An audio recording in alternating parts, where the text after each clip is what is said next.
We're here in Lima, Ohio, and I have two sisters that we met back in SOS Hollywood in 1993, and they've grown up. They have children. One has 2 and one has 5, and so they're very busy. But we came here on their question because they're really hungry for God, and we were talking the other day about how they want the hunger to come here to Lima, and so I'm just going to kind of ask them. So what do you mark back in your teenage years? What was it that like made a difference?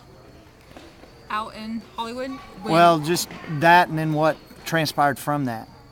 What we got as teenagers was how to apply God to our lives. So when it came to healing or to just knowing what Jesus' presence felt like, we could apply it to our lives. So when you grow up, you don't ever lose sight of that, and God keeps you.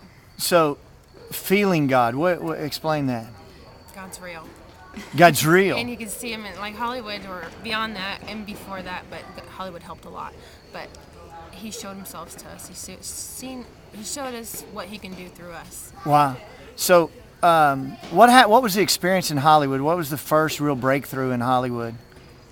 Getting slain in the spirit, or the giggles. We got the giggles, the Holy Ghost laughter. The Holy Ghost laughter, Yes. 1993. Yes. And you were in junior high. Yes. High school. No, junior high. Both were in junior high school, and the Holy Ghost just showed up and just got drunker than Hooter Brown. Yes. Yes. And it really made God what? Real.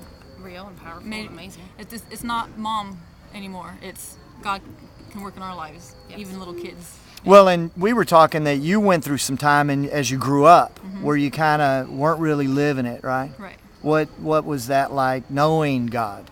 I never thought I was losing my salvation, but I always knew that there was more, and I wanted to get back to that. And without God, everything was I was trying to replace God. You can't replace God. And once you have God in you, it takes over all the other crap that's out there.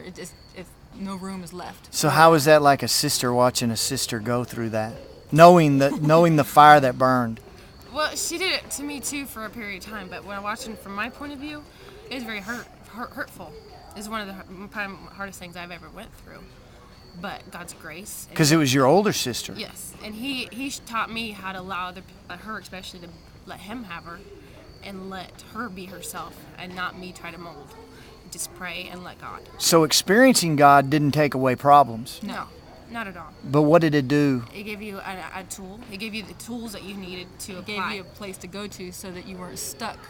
We're not still stuck in that problem. Because So God what helped do us you out. want now for this and for your The church and freedom- for your The people? freedom of Jesus that comes with praising Jesus, we want it for ourselves, but for the people here, It's Isaiah 61 or 61.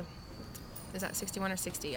The first few scriptures about freeing, they're bringing the brokenhearted. What Jesus said about himself. Yes, I came to that- set the brokenhearted I free. want to see that in my life, and I see it everywhere I go. So when you say that, what are you really wanting for? You're a youth pastor now, right? What do you want for the youth? I want them to understand that God's real. It's not someone I talk about. It's not something that is made up. It's something that they can have for themselves because they want to. And God is God. It's not something. It's not a fad. It's nothing. He's real. And so anything they're going through. So if you were going to say anything to cyberspace out there, what would you tell them? Get Jesus. Get Jesus for real. Jesus is awesome. And whatever he asks you to do, take you through, wait upon him, and he will bring you where he needs to bring you. Just trust him. And if you obey him, you're going to have the courage to face whatever it is. You're going to have the guts. You're going to have the abilities. You're going to have anything you need, God will give you. Because your daughter's actually been healed from autism, Yes, correct? completely. That's awesome. That's just so cool. Well, this is Frank, and I'm crazy, but I really love Jesus. And these are some young people who are really, really getting the meat of what Jesus came to do. And I hope this helped you and helped you understand what people want and how they want to hunger and thirst for Him. So God bless you, and keep.